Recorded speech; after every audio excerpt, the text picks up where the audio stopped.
What's going on, everyone? This is Kevin here, coming at you with my review of the Google Pixel 7a. So without further ado, let's get started.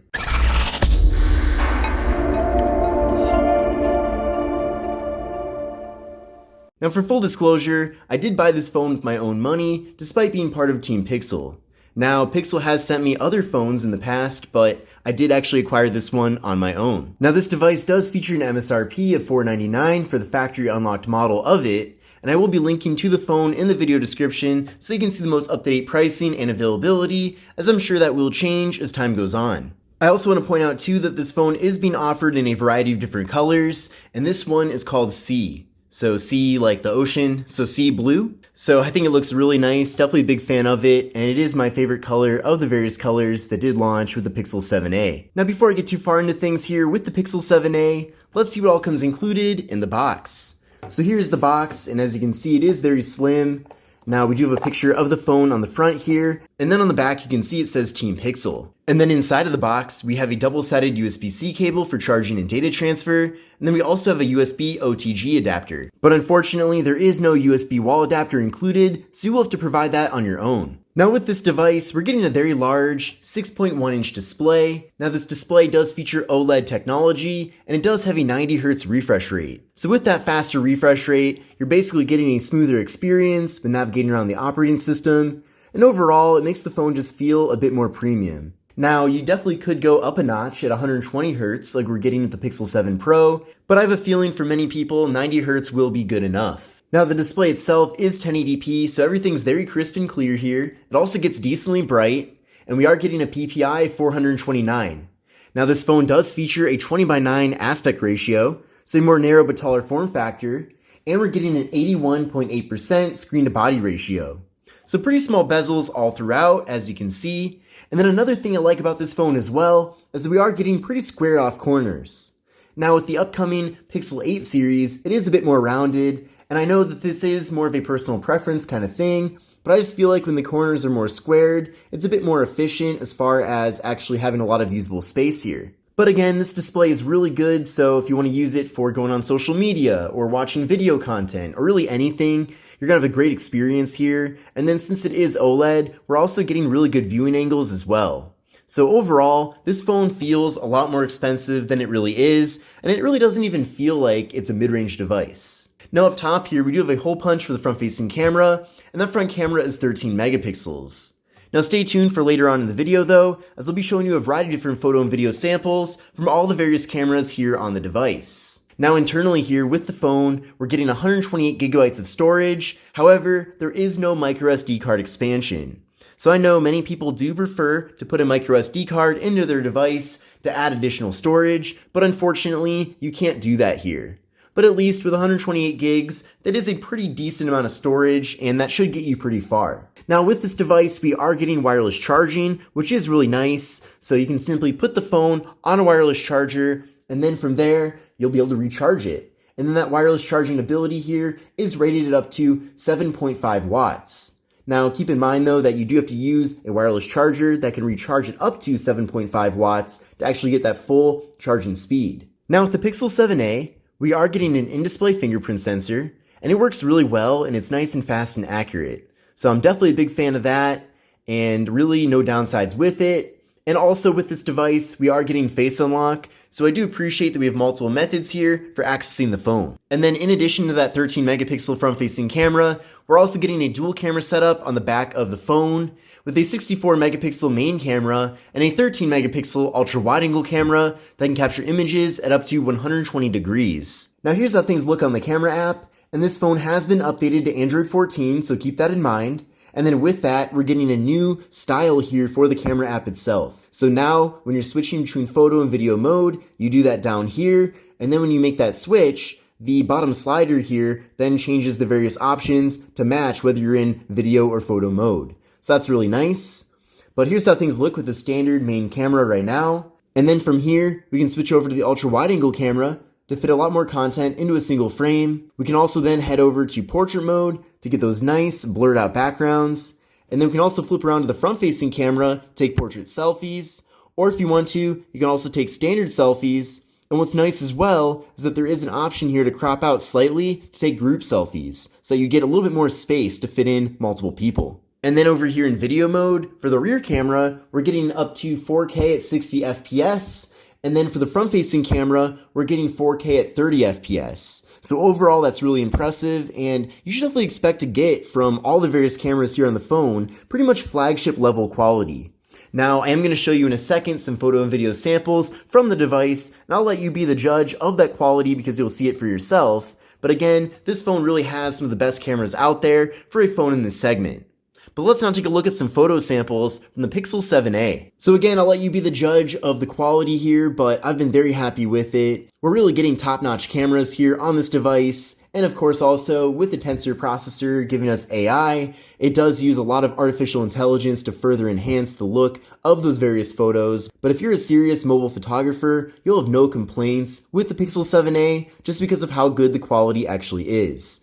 We're getting excellent depth of field. We're getting excellent colors. It also does a great job in areas where there's maybe a combination of darker and lighter areas, and it's really able to kind of distinguish and kind of balance things out so that you're getting a nice, cohesive photo.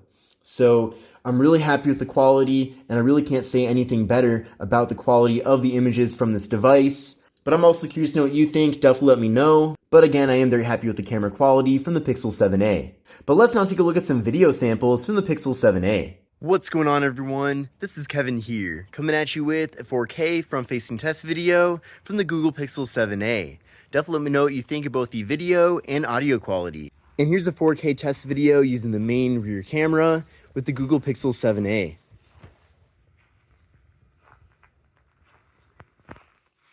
So it does a great job at kind of shifting things over from the brighter areas to the more shaded areas.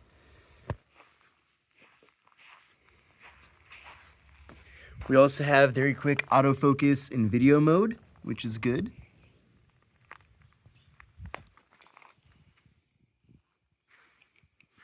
Another nice thing as well is that you can switch over to the ultra-wide camera while you're still recording a single video here. So you don't have to stop the video and restart it to switch cameras. So all of this is with the ultra-wide camera. And then I'll switch back to the main camera.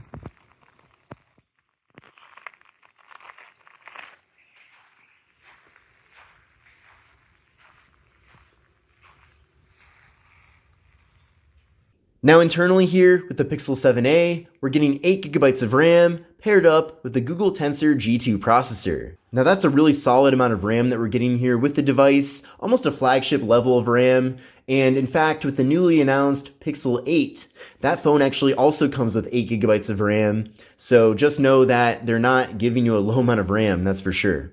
And then as far as the processor goes, I've been very impressed with the performance. It's honestly very hard to even distinguish the performance that we're getting here with the 7a from maybe a more higher end flagship phone. But I would say for the majority of people out there, you'll be plenty happy with the performance that we're getting here with this device just because everything does run so smoothly and it is so well optimized.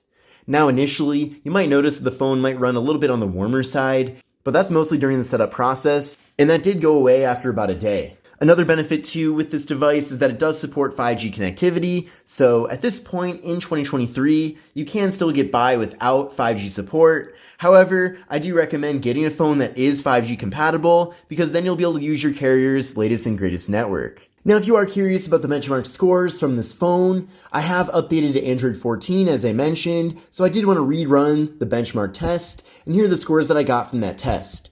So I got a single core score of 1293 and a multi-core score of 2944. So what I recommend doing is running this test on your current phone and then comparing those scores to these scores to get a better idea of how the Pixel 7a compares.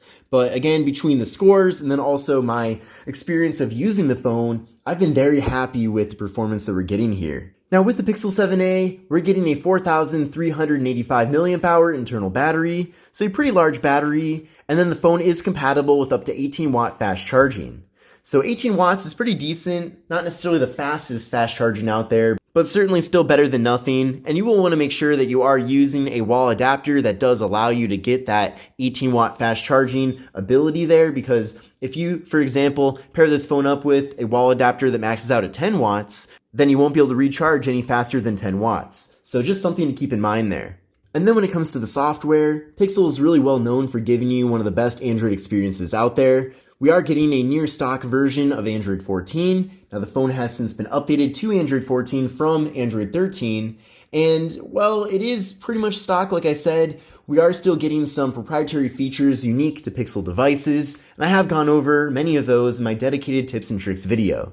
So just know that there are some things here that we're getting here with this phone that are specifically unique to Pixel, but at the same time, if you're familiar with using a phone that runs stock Android, then you are going to feel very at home here, and there's not going to be much of a learning curve, if any at all. Now also with the Pixel 7a, we are getting NFC, so if you do like to make mobile contactless payments using tap and pay, you can do that here with this phone. So that's something that I personally do all the time whenever I'm at a cash register, for example, that supports it, and it really is very convenient. Now, taking a closer look at the hardware of the Pixel 7a, we do have metal on the sides of the phone. However, on the back, it is made of plastic. That being said, though, I feel like the phone does look very premium, and even the plastic materials that we're getting here feel premium as well. The only downside really is that we are getting a glossy back on the back of the phone here, and it can pick up some fingerprints. Now, it's not super obvious due to the color of this device, but again, I do wish we got a frosted finish instead. That's generally my preference over having a glossy finish, but I am still happy with what we're getting here, and I know most people do end up pairing their phones up with some sort of case to keep it further protected. But on the left side of the device, we have just the slot for the SIM card. On the right side, we have the power button, volume up and volume down. Up top here, we have the noise canceling microphone. And then on the bottom of the phone, we have the speaker, microphone, and USB-C port for charging and data transfer. And then on the back of the phone, we have the camera module with the dual camera setup, flash, and then the Google logo. Now, this phone does support stereo audio, which is nice. So you will be getting sound out of both the main bottom speaker here, but then also out of the earpiece. So if you're watching video content or listening to music, for example, you're going to be getting a very immersive audio listening experience. Announced that they're partnering with Walmart. Now you might be wondering, how can a company just appear out of nowhere and start providing cell service? So as I mentioned earlier on in the video, the Pixel 7a is an excellent phone for watching video content, and for multiple reasons. The first reason is that we're getting very immersive audio with the stereo audio setup. But then also with the 6.1-inch display, it's a very large display, so that makes it very easy when watching video content. I also like that you can crop in for a more immersive video viewing experience, and overall, there's no downsides with it. So with this phone, you can just sit back, relax, and enjoy some video content. But in conclusion, I'm a big fan of the Google Pixel 7a. I think this device proves that most people don't need to be spending $1,000 on a flagship smartphone. And instead, they can go this route, save some money, and still get a really good experience. I like that we're getting excellent performance with this device, combined with really well optimized software, and then also great camera quality. But most importantly, I'm curious to know what you think about the Pixel 7a. Let me know in the comment section below, but this is Kevin here, this is my review of the Pixel 7a, and I will see you in the next one. Take care and have a great rest of your day.